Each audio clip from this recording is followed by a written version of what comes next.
Dober dan, dobrodošli. Hvala, da ste z mano v najinem menotoksu, enem iskrenem, preprostem, jasnem in toplem pogovoru.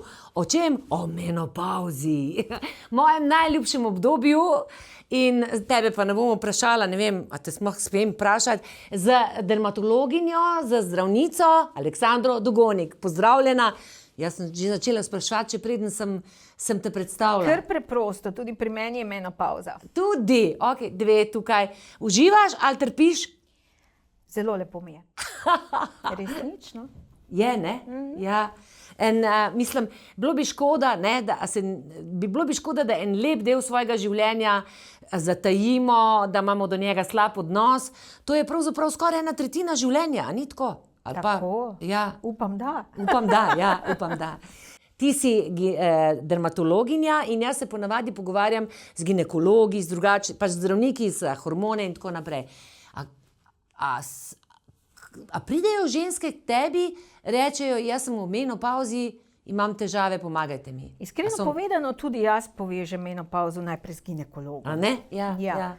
Ampak, ko sem razmišljala o tem, sem rekla, ja, morda res gredo ginekologu, ampak jaz mislim, da veliko žensk jemljejo znake oziroma probleme, ki nastopijo z menopavzo, kot zelo intimne zadeve, ki jih morda tudi skrivajo in potem iščejo informacije v seveda intimnem okolju preko spleta, preko socialnih omrežij.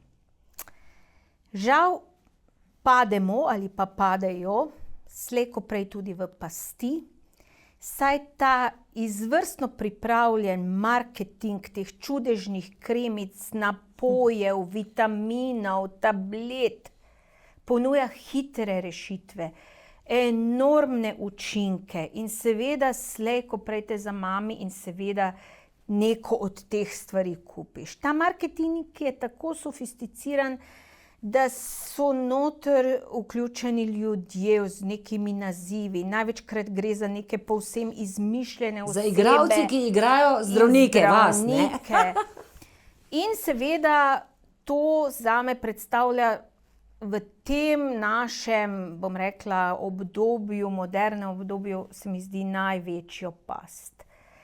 Seveda pa moram povedati, da obstaja tudi veliko povsem prizemljenih žensk in te so navadno naše stranke. Vidijo, da se dogajajo spremembe, vidijo, da to ne gre za spremembe, ki bi jih jemale kot bolezen, ampak da gre za neke spremembe videza, ki si jih morda še ne želijo, da gre za spremembo kože, ki je bila prej mastna, zdaj pa naenkrat suha, ki zateguje, ki srbi, morda tudi postane bolj reaktivna in seveda te ženske poiščejo nas, dermatologe, največkrat v želji, da bi rešile te osnovne težave, seveda pa obstaja tudi delež žensk, ki reče, stop, jaz pa bi želela manj znakov, ki jih prinaša menopavza in sprašuje po možnostih raznoraznih estetskih posegov. Seveda pa moramo povedati, da praktično večina želi to imeti neke neinvazivne postopke, ki so malo vidni, ki so samo dajo neko sproščen, lep videz obraza, ne pa masko. Zdaj nisem čisto dobro razumela, a so te, se pravi, so ženske, ki bi rade osvežile obraz in imele svež obraz, se pravi, da se ne vidi suha koža, taka pepelnata in da se ne guba. Ene pa, ki hočejo še nekaj... Seveda, povsod, torej menopavzo ženske doživljamo zelo različno, ne samo doživljamo, tudi dogaja se fiziološko zelo različno in seveda temu so potem prirejene tudi želje, ne, in bom rekla, pač temu se je treba tudi prilagoditi. A je to, naprimer, jaz imam celo življenje suho kožo in jaz, ko sem stopila v menopavzo, sem imela še bolj suho kožo. A to pomeni še več kreme, ali še več nege, ali masaže? Načeloma prva stvar je, ki jo je treba ženski dopovedati, da je ta suha koža posledica menopavze in da njena najdražja kremica, ki jo ima od najstniške dobe, ni več dovolj, ji razložiti, kaj se dogaja v koži. Torej, koža izgublja veliko lipidov, izgublja vodo, torej izgublja, bom rekla, vlaknine ali pa celice, ki proizvajajo, ki imajo sposobnost vezave vode, ker vse to izgubljamo, seveda koža nima teh zalog vode in ta voda daje volumen. Potem pojavijo se motnje pigmentacije, zaradi fotostaranja, o tem mogoče danes bova ali pa ne bova govorili. Se pojavijo tudi benigni, včasih maligni izrastki. In vse to seveda postane moteče. In kot sem že rekla, živimo v obdobju izjemnega znanja, tudi o menopavzi, o koži. Farmacevtska industrija ima enormne sposobnosti razvijati neke aktivne učinkovine, ki lahko ustavljajo vse te znake, ki jih prinaša menopavza. Ustavljajo ali umilijo? Omilijo. Sej načeloma. Ne, veš, dolga leta so nam tudi obljubljali nekaj, kar ni. Morda je lepša beseda omilijo. Omilijo oziroma ti procesi bi tekli z neko svojo določeno hitrostjo naprej, zdaj pa bi lahko rekli, so na nek način zelo upočasnjeni, ker seveda dajemo koži z temi aktivnimi substancami nekaj, kar je izgubila. Torej, vezavce vode in naenkrat nastane volumen, spet nazaj in izgubijo se gubice. Kaj pa maščoba? Koža pa maščoba? Lipidi so seveda druga stvar. Spet suhost kože je potrebno nadomeščati predvsem lipidni sloj, ne, in tako dalje. Ne. Seveda vsaka koža je različna in vsaka koža je kot kuhinja. Ena potrebuje te začimbice več, druga te druge. Tako je s temi aktivnimi snovmi. Malo jih je potrebno mešati in sestavljati. Ja.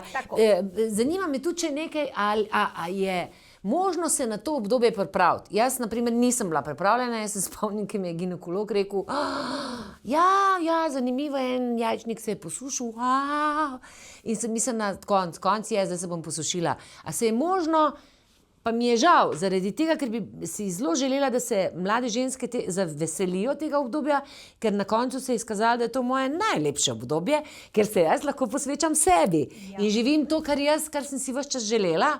In hkrati sem bila že mama in kariera in vse to. A se lahko mi na to pripravimo? Jaz mislim, da ja. In sicer pa pustimo, predvsem vsak zdrav življenjski slog. Danes je dokazano egzogeni tip staranja. Ne, torej nekaj, kar ti delaš sam, ki ga sam povzročaš koži, svojemu telesu. Predvsem tukaj noter štejemo kajenje, negibanje in pa seveda sončenje.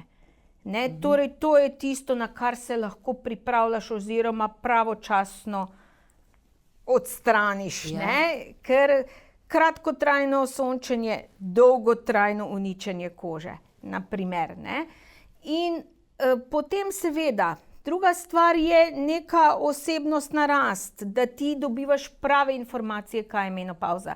Da ne poslušaš svoje kolegice, ki jamra, ki se že 10 let naprej boji, zato ker je to imela njena mama in babica. Torej, da dobivaš informacije, da menopavza ni bolezen, da zaradi hormonskih sprememb pride pač do sprememb v celem telesu, v koži in da veš, to me čaka, ampak da hkrati od pravih ljudi, od strokovnjakov dobiš tudi, in tukaj bi morali vsi morda zdravstveni delavci več delati, da povemo ženski, da imamo rešitve, da je ginekolog, da ona ve, da bo v zelo hudih težavah lahko dobila hormonsko nadomestno terapijo, da ji mi povemo, da ji bomo pomagali pri izboru negovalnih preparatov in morda bo to povsem dovolj, da bo ona že zadovoljna s svojo kožo. Če ne, bomo z nekimi dodatnimi dermatološko-estetskimi posegi lahko omilili tisto, kar jo moti. In pa predvsem to, da ji povemo, da v menopavzi se koža lahko tudi spremeni tako, da postane bolj senzibilna, celo da razvije neke bolezenske znake, ki pa jih tudi znamo zdraviti. Naprimer, spremeni, koža je tanjša, torej tudi ta žilni sistem kože postane bolj senzibilen, reaktiven, zato se naenkrat pojavijo neke rdečice, rozaceje, torej pojavijo se tudi akne v zreli dobi. Akne? Akne. In seveda tudi tu, čeprav vsi se tega bojimo, tudi dermatologi, ker vemo, da so zelo trdovratne, ampak kljub temu imamo rešitve. Poti so sicer dolge, ampak obstaja možnost, da se ženska tudi teh menopavzalnih oziroma aken v zreli dobi reši. A se je že kdaj zgodilo, da bi tebe poklicala tvoja kolegica ginekologinja in bi rekla, imam eno pacientko, ki mora priti k tebi, da vi kaj sodelujete? Se je že zgodilo, vendar premalokrat. Se je zgodilo? Ja. Aha. In ti, na primer, si poslala kakšno žensko ginekologinji ali pa komu drugemu, ko si videla, da so to tipične težave menopavze? Načeloma bi rekla, k nam mi nismo naslov za te najhujše težave, tako kot sva že na začetku rekle, je ta linija ženske do ginekologa bolj direktna in ne preko dermatologa. Vsekakor pa zagotovo je bil že primer, da smo rekli, tukaj pa bi bilo zelo pametno še vključiti hormonsko nadomestno terapijo, ampak ostane samo pri nasvetu, vse ostalo je v domeni ginekologa. In kaj bi ti, če zdaj pogledaš mene, pa mojo kožo, pa veš, da sem v menopavzi, oziroma preko mene sporočila vsem, kaj s tako kožo delati? Smejati?